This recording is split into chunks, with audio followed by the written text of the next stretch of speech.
Merci beaucoup. Donc, merci à vous d'être présent ce soir pour la conférence sur les projets d'inclusion du groupe Saint-Hubert. Je me sens vraiment privilégié là, d'être dans la position que je suis aujourd'hui pour pouvoir en parler. Ça fait maintenant près de 2 ans que j'accompagne le groupe Saint-Hubert, plus précisément la Fondation Saint-Hubert à travers Appât Géant pour les projets d'inclusion qu'ils font à travers l'ensemble du groupe Saint-Hubert. Donc, mon nom, c'est Michael. Ça fait depuis, c'est ça, près de 2 ans que je travaille avec Apod Géant. Apod Géant est un des 3 principaux partenaires du partenariat. Donc, le projet a été initié avec une collaboration entre la Fondation Autisme et Majeur. Donc, j'imagine que vous reconnaissez M. Charles Lafortune qui est là aussi, qui est un des fondateurs avec sa femme Sophie Préjean de la Fondation Autisme et Majeur. Il y a aussi sur votre droite euh, Monsieur Charles Caulfield aussi, qui est le président du groupe Saint-Hubert aussi, qui a été une grande partie prenante du projet. Et dans le plein centre, vous voyez Madame Tania D'Alessio, qui est la directrice du Centre Apogéen. Donc, c'est à travers la collaboration entre les 3 grandes entités que le groupe Saint-Hubert a réussi à mettre de l'avant beaucoup d'initiatives qui favorisent l'inclusion des personnes autistes dans la communauté. Donc, la Fondation Autisme et Majeur finance beaucoup de projets. Donc, en plus de mon rôle à travers Apogéant qui a été financé, il y a aussi une application qui a été développée par l'équipe de recherche à l'Université de Montréal de Marc Lanovaz de Mon employé autiste, qui est disponible au grand public aussi. Et une autre des grandes choses aussi qu'ils font, c'est des espaces autistes et majeurs. Donc, aujourd'hui, ils ont ouvert aussi un deuxième espace à Québec, à ITSA, qui offre aussi des bons services. Je vous recommande d'aller voir aussi ce qu'ils font. Mais ils ont ouvert aussi au centre à pas de géant, dans le pilier pour adultes, l'espace autisme majeur québécois aussi, au mois de septembre. Donc, autisme majeur est une grande partie importante du projet, étant donné qu'il finance mon poste, qui est une partie importante du projet. En plus, donc, vous avez vu qu'il y avait le président de Saint-Hubert qui était très impliqué aussi, mais il y a aussi la fondation. Donc, c'est entre ces 2 entités qui travaillent en collaboration très étroite. La Fondation Saint-Hubert, il y a plus les organismes qui favorisent, dis-je bien, le mieux-être des familles dans le respect des différences, du partage et de l'inclusion. Donc, ils ont été créés en 2012 et depuis, c'est près de 10 millions qui ont remis à travers les communautés pour différents projets. Mais voulant faire plus et voulant rester fidèles à leur valeur d'innovation aussi, voulant rester créatifs et être un avant-gardiste dans d'autres choses que le poulet, ils ont voulu aussi faire des projets d'inclusion. Donc, en plus de faire les embauches aussi, ils vont aussi un projet dans les salles à manger. Donc, vous allez voir aujourd'hui, c'est les 2 principaux thèmes que je vais aborder à travers les projets avec la Fondation Saint-Hubert. Donc, moi, de mon côté, je travaille au Centre Appât Géant. Donc, le Centre Appât Géant, on a déménagé en septembre. Donc, ça fait plus de 45 ans près de 45 ans que le centre existe, mais on a déménagé très récemment dans un nouveau centre. Donc, c'est un centre qui a été à la fin pointe de la technologie. Donc, c'est 4 grands piliers intégrés que je vais pouvoir vous aborder un peu plus tard dans la présentation. Mais vous pouvez voir que c'est un centre qui offre beaucoup de services, là, beaucoup de thérapeutes aussi qui sont là pour la communauté autiste, pour les personnes qui ont besoin de services. Donc, un peu plus sur Apogea. Donc, comme je disais, ça fait 45 ans que ça existe. Donc, depuis cette année, c'est un centre beaucoup plus complet, mais par avant, c'était surtout une école au début. Donc, ça a été le premier centre d'éducation qui était spécifiquement pour les personnes autistes. Donc, puis c'est ce qui contribue à faire d'Apogea un leader mondial dans l'éducation en autisme. Donc, ça a été fondé depuis, comme vous pouvez voir, depuis vraiment longtemps. Donc, ça a pris beaucoup de temps avant qu'on arrive à un point où est-ce qu'il y a beaucoup euh, de, d'autres projets qui dépassent juste l'école qui ont fini par aboutir. Mais là, on est rendu à un moment où est-ce que c'est au point où est-ce qu'on en est rendu. Là. Donc, en plus des projets euh, avec l'école, qui est une grande partie assurément du centre, mais il y a aussi le centre de piliers, le centre d'éducation des adultes et d'employabilité. Donc, les adultes de 21 ans et plus, quand ils finissent leur parcours scolaire, ont aussi un endroit pour faire de la formation pour pouvoir éventuellement se trouver un emploi. Le centre de ressources vers la communauté aussi donne des formations, ça peut être vers les CPE, ça peut être pour des organisations aussi dans divers besoins, avec divers besoins. Donc, c'est vraiment un centre complet pour tous les besoins à travers la communauté. Le pôle de recherche et d'innovation, dans le fond, tout le centre est un living lab. Donc, il y a des chercheurs qui peuvent passer pour aller faire des observations directes sur les personnes autistes aussi. Donc, il n'y a pas besoin que ça soit toujours contrôlé. C'est vraiment des observations directes qui sont faites sur les personnes autistes. Donc, et tout ça a débuté en septembre dernier. Donc, à pas de géant, on essaie d'avoir une vision 360 de l'inclusion. Donc, ce qu'on veut dire par une vision qui est 360 de l'inclusion, c'est vraiment une approche qui est globale. Donc, c'est pas seulement faire des embauches ou seulement un projet spécifique ou quelques personnes, c'est vraiment d'avoir un changement organisationnel qui passe beaucoup par la sensibilisation et la formation. Donc, c'est quelque chose qu'on met beaucoup de l'avant à travers tous nos projets qu'on accompagne. Donc, comme tu peux voir, il y a le Canadien de Montréal qui est un de nos grands collaborateurs aussi avec lesquels on a un partenariat qui permet avec qui on va au Centre Bell aussi, avec l'école pour avoir un bon moment avec eux. Euh, Ils ont aussi une initiative aussi là, plus sur le long terme, sur l'embauche inclusive aussi, et pour adapter l'expérience aussi de façon plus permanente. Donc, ça fait partie des discussions. Il y a aussi, comme vous pouvez voir avec le Maxi aussi, il y a le programme Polaris qui a été développé qui favorise des embauches inclusives. Et évidemment, ben, il y a aussi le Canadien de Montréal, je veux dire l'aéroport de Montréal, là, qui est un beau partenariat. Donc, une fois par année, il y a une simulation de vol qui est faite. Donc, c'est juste pour que les familles puissent se préparer et vivre l'expérience de aller dans un avion pour voir si c'est quelque chose de réaliste pour eux à faire aller en famille. Donc, c'est quelque chose, ça fait partie des nombreux projets qu'on fait. Puis, assurément, un des autres projets qu'on est très fiers, c'est le partenariat avec la Fondation Saint-Hubert et le groupe Saint-Hubert. Donc, une grande partie du projet est assurément l'embauche inclusive. Qu'est-ce qu'on veut dire par l'embauche inclusive? C'est des emplois sans subvention à l'employeur. Donc, tout investissement est vraiment fait dans le soutien à l'emploi pour la personne.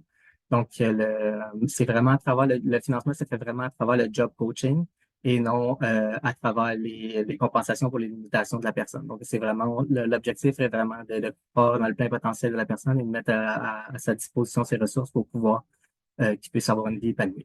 Donc, assurément aussi, l'objectif, c'est pas de faire c'est d'avoir des tâches qui sont le plus régulières possible. Donc, dans les embauches que j'ai en compagnie, c'était surtout dans par exemple, dans les rôtisseries, que c'était sur la ligne de production. Donc, au début, il y avait vraiment des tâches de préparation un petit peu pour s'ajuster, puis s'adapter à son milieu, puis se sentir confortable. Donc, la salade de choux, puis des choses comme ça, tout ce qui était la préparation d'aliments. Mais l'objectif était vraiment que les personnes puissent travailler aussi pendant le rush, et qu'ils soient capables de travailler de 11 heures à 1 heure, par exemple, sur les heures de dîner, ou est-ce que c'est vraiment l'emploi régulier, puis c'est vraiment l'emploi typique là, dans un restaurant. Il y a un des exemples qui a bien fonctionné pour bien illustrer les embauches inclusives à travers le groupe Saint-Hubert, c'est avec la rôtisserie à Saint-Hyacinthe. Donc, c'est vraiment, elle aussi, elle offre l'expérience inclusive, le soit dit en passant, les dimanches midi, mais c'est vraiment une belle histoire. C'est vraiment une belle franchisée aussi, puis c'est une belle équipe là-bas là, qui ont voulu mettre de l'avant les embauches inclusives. Donc, la façon que ça a fonctionné, c'est qu'ils ont, ils ont contacté la Fondation Saint-Hubert pour leur faire part qu'il y avait de l'intérêt pour faire les embauches inclusives. Donc, la Fondation Saint-Hubert, étant donné que moi, je suis attitré avec eux, ben, que je suis affilié avec eux aussi, là, que j'ai en effet de collaboration avec eux, ils m'ont référé vers elle aussi. J'ai été expliqué c'est quoi les services, l'embauche exclusive, la façon qu'on voyait les choses. J'étais super intéressé. Donc, j'ai par la suite fait des démarches avec des organismes autour pour savoir qui pouvait référer une candidature, qui pouvait coller avec les besoins de l'employeur.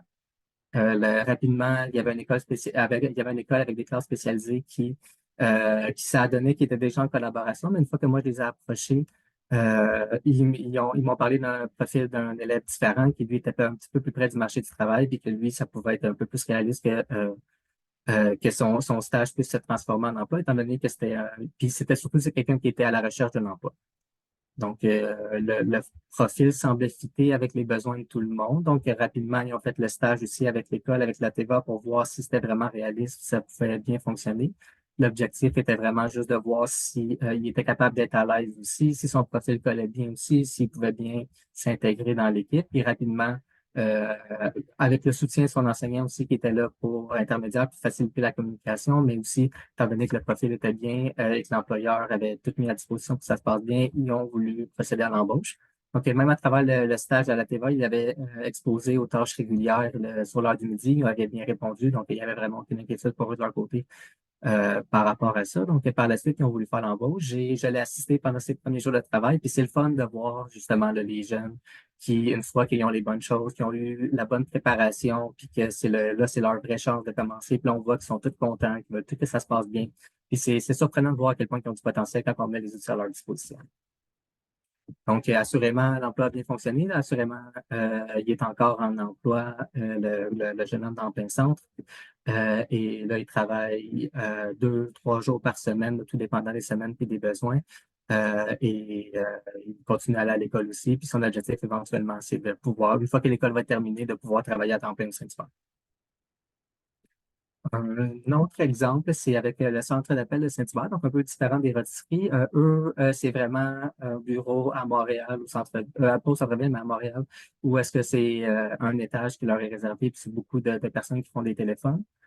Eux, ils ont encore une fois contacté la Fondation Saint-Hubert pour leur dire qu'il y avait un intérêt pour faire les embauches inclusives. Après ça, j'ai été les rencontrer. On a rencontré aussi l'école, qui était une école avec qui j'avais déjà des contacts par le passé, fait que ça a été rapidement, mais malheureusement, le stage n'a pas fonctionné. Rapidement, on a réalisé que la personne qui avait été référée avait peut-être pas le niveau de communication qui était nécessaire pour avoir du succès dans ce type d'emploi-là. Donc, rapidement, on a regardé pour d'autres options. L'employeur n'avait pas nécessairement de besoin d'embauche à ce moment précis-là, mais était intéressé à faire des projets. Donc, on a regardé avec une autre ressource là, à Montréal, qui est Autistes sans limite, qui, eux, offre un programme studio que je vais pouvoir revenir sur un petit peu plus tard. Sur la prochaine diapo aussi, là, je vais pouvoir mettre un petit peu plus. Mais c'est un programme d'exploration professionnelle sur quelques semaines. L'employeur est intéressé à en savoir plus. On a prévu une rencontre les trois ensemble et tout le monde semble s'aligner pour se dire que c'était une bonne idée et pouvoir aller de l'avant. Donc, très rapidement, les deux jeunes ont fait les studios. Donc, c'était deux jeunes qui étaient là en stage exploratoire pendant 3 semaines. Donc, ils étaient là 3 heures, 2 fois par semaine pendant 3 semaines avec un accompagnateur du lien d'autisme sans limite. Donc, j'ai été là au début aussi, puis c'était le fun aussi de le voir que mon impression, c'était que sans cette période de transition-là, ça aurait peut-être été plus difficile après ça pour eux de se diriger vers l'emploi, mais vu qu'il y avait ce moment-là d'exploration professionnelle, qui n'était pas obligé d'être productif très rapidement, qu'il y avait une personne de confiance qui était avec eux là au début, qui était avec eux au début, ça leur a permis de pouvoir être très à l'aise après ça, là, à la fin de leur studio, puis de voir si c'était vraiment un emploi qui est intéressant pour eux. Donc, rapidement, on a réalisé que ça s'était bien fonctionné aussi. Après 3 semaines, les deux jeunes se sont fait offrir un emploi. Il y en a un des deux qui l'a accepté, l'autre préférait, pour des raisons personnelles, a refusé l'autre emploi. Donc, l'autre a commencé. Finalement, ils ont créé, ils n'ont pas créé un poste, mais quand ça a donné qu'il y avait un besoin qui était à ce moment-là, donc ils l'ont engagé rapidement. Ils ont fait la formation qui est individualisée. Donc, normalement, c'est une formation de groupe. Donc, tous les nouveaux employés font la formation avec le formateur, mais pour les besoins de la cause, ils l'ont fait simplement avec le nouvel employé. Puis, étant donné qu'il avait déjà fait une pré-formation à travers les studios, il était déjà confortable avec les informations, il n'y avait rien qui était très nouveau. Donc, il a très bien performé, ça l'a facilité après ça son début en emploi qui était avec une formation qui était très complète pour lui. Donc, encore aujourd'hui, le jeune travaille là-bas, c'est un bel emploi pour lui, tout le monde est très heureux de la conclusion du projet. Assurément aussi, un des gros projets avec la Fondation Saint-Hubert sur lequel j'ai travaillé aussi, puis pour lequel Apogéant est très fier de pouvoir collaborer avec la Fondation Saint-Hubert et le groupe Saint-Hubert, c'est le projet dans les salles à manger inclusives. Donc, l'objectif, les raisons derrière l'initiative, c'était vraiment pour permettre à des familles qui, de leur côté, n'ont jamais la chance de pouvoir vraiment avoir une vie sociale ou une vie de famille ou de pouvoir aller vivre des expériences, pas des expériences, mais des activités en groupe. Mais donc, c'est ça. L'objectif était de rendre accessible une activité au restaurant qui, pour plusieurs, semble très routinière, mais qui, pour des familles avec un enfant autiste, pouvait être un petit peu inaccessible. Donc, tout ce qui est les enjeux sensoriels, la communication, ont été des choses qui ont été très considérées dans le projet aussi. Tout ce qui est la préparation aussi à sa visite, aussi autant préparer les restaurants que donner des outils aussi pour la famille qui veulent aller au restaurant. C'est des choses qui ont été prises en considération, qui ont été des choses qui ont été au cœur du développement du projet. Donc, pour ce qui est du matériel préparatif, il y a beaucoup de ces choses-là qui est disponible sur le site web de Saint-Hubert. Donc, dans la section responsabilité sociale aussi, vous allez pouvoir trouver toute la documentation qui est associée au projet. Il y a, dans le matériel préparatif, il y a une des choses qu'on est très content de mettre de l'avant, c'est la visite virtuelle. Donc, c'est possible de pouvoir se diriger dans une visite, dans un Saint-Hubert à Montréal. Donc, tous les Saint-Hubert sont un petit peu différents, assurément, mais ça donne quand même un peu une idée de grandeur sur qu'est-ce qui va vous attendre rendu sur place au Saint-Hubert. Il y a aussi un guide de préparation pour les familles. Donc, le guide de préparation, c'est autant pour se préparer avant d'y aller. Donc, utiliser le matériel de préparatif assurément, de regarder les normes sociales aussi. Donc, je vous invite à aller voir pour avoir tous les détails sur le guide de préparation pour la préparation, mais il y a aussi des conseils pour, une fois dans le restaurant, comment favoriser un environnement qui va avoir qui va aboutir à une expérience positive pour tout le monde. Comme par exemple, juste retirer les objets coupants ou les objets qu'on pense qui pourraient être problématiques de la table si nécessaire. Donc, c'est toujours en fonction des besoins des familles. Je vous invite encore une fois d'aller voir le guide de préparation sur le site web de Saint-Hubert pour avoir toutes les informations.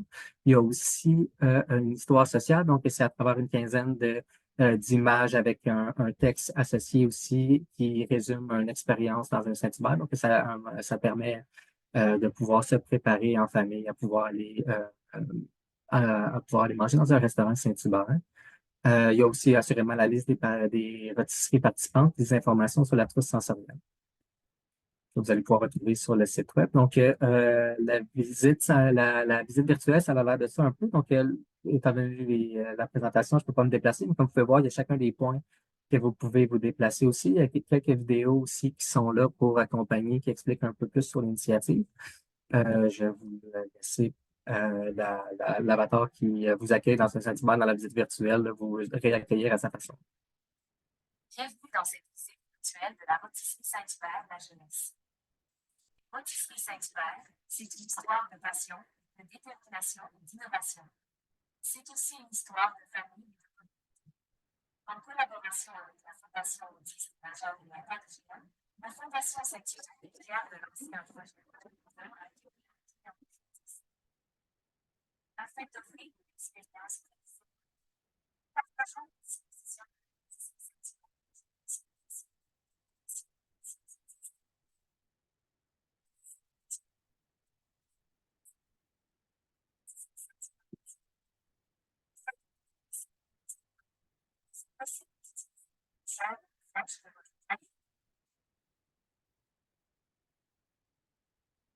Donc, je vous invite à aller voir directement par vous-même sur le site web de Saint-Hubert pour faire une visite.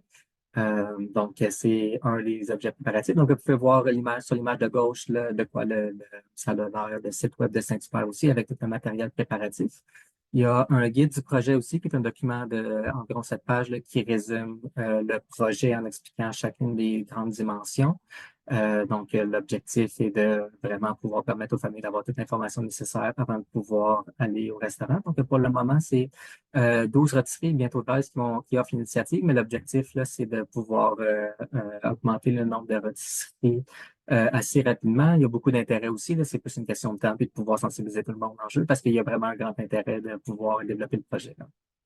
Vous pouvez voir aussi sur la droite, là, qui est écrit guide visuel, mais c'est l'histoire sociale aussi. Là, donc, c'est des images qui sont utilisées dans l'histoire sociale qui sont aussi disponibles sur le site web de Saint-Hubert. Donc, une grande partie de l'initiative, c'est assurément les sensibilités sensorielles qui sont prises en considération et qui est évidemment l'environnement qui finit par être adapté. Essentiellement, les grandes dimensions abordées sont la luminosité, la musique et les tables présélectionnées. Donc, au niveau de la luminosité, on veut pas non plus que ça soit sombre non plus. On essaie d'avoir la lumière naturelle le plus possible aussi. L'initiative étant l'initiative au niveau des sensibilités sensorielles est surtout le dimanche entre 11h et 1h. Donc, c'est à ce moment-là seulement que les considérations sensorielles sont appliquées. Donc, c'est comme un super moment, mais le reste des choses qui sont associées à l'initiative sont permanentes dans les autres moments de la semaine. Mais pour ce qui est de l'environnement sensoriel, c'est vraiment juste le dimanche de 11h à 1h dans les retirées participantes. Donc, plus précisément, au niveau de la luminosité, c'est plus souvent qu'autrement, c'est certaines lumières qui sont ciblées, qui sont plus agressantes. Donc, c'est eux qui sont éteints, voire très diminués, voire éteints, pour garder quand même un environnement éclairé. C'est pas toutes les lumières qui sont fermées, mais toutes les lumières qui peuvent être un peu plus agressantes sont diminué. Tout ce qui est la musique aussi, c'est pas silencieux, mais c'est quand même beaucoup diminué. On sait à quel point la musique, ça peut être, tout ce qui est le bruit environnant peut être un gros enjeu. Il y avait une famille qui témoignait là, lorsque son enfant allait au restaurant avec lui, avec en famille, son impression, c'était que il était dans un show rock, puis il y avait plein de bruit tout le temps, fait que tous les bruits étaient accentués. Donc, juste de réduire la musique pour eux, ça a été rapidement quelque chose qui a abordé quand on leur a demandé leur commentaire par rapport à l'initiative. Donc, c'est vraiment euh, quelque chose qu'on est content d'avoir mis de l'avant. On voit que ça a un impact. On a aussi des tables qui sont présélectionnées. Donc, assurément, on bloque pas d'autres clients s'ils veulent venir, mais il y a des tables qui sont présélectionnées à l'avance. Donc, les tables qui sont présélectionnées, on ne peut pas faire une section pour les personnes autistes aussi. Donc, ils sont dispersés à travers le restaurant, mais on s'assure qu'il y a des tables avec des banquettes. Et on essaie de laisser une table d'espace aussi entre les clients aussi, aussi pour des raisons de bruit, aussi pour des raisons de confort aussi. On a eu comme commentaire que c'était quelque chose qui était très apprécié aussi. Toutes les salles de bain aussi ont du papier à main, donc on s'assurait qu'il n'y avait pas de séchoir aussi. Ça a donné qu'avec le groupe Saint-Hubert, c'était quelque chose qui était déjà en place. Mais donc, on s'assure aussi là, qu'il y a aussi du papier à main qui est disponible. Et chaque restaurant aussi qui offre l'initiative dans les dimanches inclusifs a un espace calme qui est identifié. Donc, si pour une raison ou une autre, il y a une crise ou il y a un besoin plus particulier d'avoir un espace réservé, il y a un espace qui est attitré pour ces situations. On est aussi très fiers des trousses sensorielles. Donc, toutes les retirées participantes ont 5 trousses sensorielles à leur disposition. Si pour des besoins d'achalandage, c'est nécessaire d'en avoir plus, ça va nous faire plaisir d'en fournir plus. Mais pour le moment, 5, c'est suffisant. Donc, dans les choses qui se retrouvent dans la trousse sensorielle, il y a le Tangle qui est utilisé pour le stress. On a aussi la balle Manimo ici qui est un produit original de FDMT aussi. Donc, il y a les coquilles aussi qui sont présentes. On est très conscient qu'il y a beaucoup des familles qui, lorsqu'ils ont des coquilles, lorsque leur enfant a des besoins d'avoir les coquilles, ils amènent les leurs, mais si pour une raison ou une autre, c'est plus brillant, ça peut être une option qui peut être très pratique aussi. Il y a le popper qui est une des parties et le time timer qui fait partie de la trousse sensorielle. Tous ces objets-là, en fait, sont fournis par FDMD, là, qui est une compagnie québécoise aussi, qui est un chef de file pour tout ce qui est les trousses sensorielles, les objets sensoriels. Donc, on est très fiers de pouvoir les compter parmi les collaborateurs aussi pour le projet. Donc, toutes les trousses sensorielles, tous les objets de la trousse sensorielle ont été fournis par eux, à l'exception du guide de communication, qui essentiellement des pictogrammes pour faciliter la communication et qui a été faite sur mesure par le Centre Apogée, aussi par l'équipe de speech, de communication et le Centre de ressources et de formation. Donc, le dernier élément qui est un des autres éléments du projet, c'est la formation. Donc, afin de s'assurer que tous les clients avec un enfant autiste puissent avoir un service qui est adéquat aussi, on a fait une formation qui a été disponible en ligne pour tous les franchisés de Saint-Hubert ou toutes les parties prenantes du groupe Saint-Hubert. Donc, tous les employés y ont accès. La formation est faite via l'avatar qui a discuté avec vous, qui a parlé un petit peu plus tôt dans la présentation. Donc, on voulait avoir quelque chose aussi. L'objectif, c'est pas non plus de faire des intervenants, mais c'est juste de donner suffisamment d'informations pour les sensibiliser et qu'ils puissent offrir un service qui est adéquat aux clients. Et donc, les 5 grandes dimensions de la formation. Donc, la première, c'est les 5 grandes capsules, là, dis-je bien. Là. Donc, les titres, le premier titre, c'est l'autisme, qu'est-ce que c'est? Donc, ça aborde le vocabulaire à aborder aussi, le fait que l'autisme, c'est environ une personne sur 50. Après ça, tout dépendant de la date que vous le regardez, ça peut être encore avoir une plus grande prévalence. Donc, puis c'est les grandes lignes de l'autisme aussi. Donc, ça introduit un petit peu aussi les grandes dimensions, les autres les sujets qui vont être abordés. Le deuxième sujet, les sensibilités sensorielles. Donc, tout ce qui est les besoins au niveau de la musique aussi. On l'aborde pour s'assurer que toute l'importance qui est nécessaire soit accordée. On a aussi toute la partie aussi pour dire qu'il y a des enfants qui peuvent être surstimulés, avoir de la surstimulation, avoir des hypersensibilités, dis-je bien, des hyposensibilités, qui justifie pourquoi il y a une trousse sensorielle aussi, puis qui explique aussi pourquoi il y a certains objets qui sont nécessaires pour, soit réduire les stimuli externes ou deux, pour ceux qui ont besoin de stimulation un peu plus. La troisième dimension, la troisième capsule aborde la communication. Donc, c'est vraiment comment s'adresser aux clients aussi. Donc, oui, le projet s'adresse aussi aux familles, mais il y a aussi pour les adultes aussi qui veulent aller au restaurant au Saint-Hubert. Donc, c'est vraiment, eux aussi sont abordés. Donc, une des particularités qui est abordée, c'est le temps nécessaire pour répondre. Si une personne a besoin d'un peu plus de temps, c'est vraiment de lui laisser le temps de réfléchir, étant donné qu'il peut réfléchir de façon un peu différente, et de ne pas le bombarder avec plein de questions en essayant d'avoir une réponse, mais vraiment de respecter le temps qu'il a besoin pour pouvoir accorder une réponse qui est adéquate. Et la quatrième dimension, les comportements. Donc, un qui est très typique est le flapping, mais il y a aussi, l'objectif de l'aborder ces comportements-là, c'est que si jamais c'est des choses qui sont observées en restaurant, tous les membres du personnel aient déjà un petit peu des repères ou des justifications pourquoi. Donc, en abordant les sensibilités sensorielles qui est un peu la cause des comportements, c'est quelque chose qui est beaucoup plus qui est très compris de façon générale très rapidement là, par les employés du Saint-Hubert. Et très rapidement, là, donc le dernier module, là, c'est surtout des conseils stratégiques. Donc, ça revient un petit peu sur les quatre premiers modules. Donc, essentiellement, c'est ça le projet Saint-Hubert, les initiatives qui sont associées. Merci beaucoup à vous d'avoir été présents aujourd'hui pour la présentation. Et si jamais vous avez des questions, là, je vous invite à contacter la Fondation Saint-Hubert, Mademoiselle Josée Vaillancourt, pour avoir plus d'informations. Toutes les coordonnées sont aussi sur le site web de Saint-Hubert et aussi sur le guide d'accès aussi. Vous allez pouvoir trouver les adresses courriels si vous voulez communiquer avec quelqu'un par rapport à l'initiative. Donc, je suis disponible pour vos questions. Merci pour tout.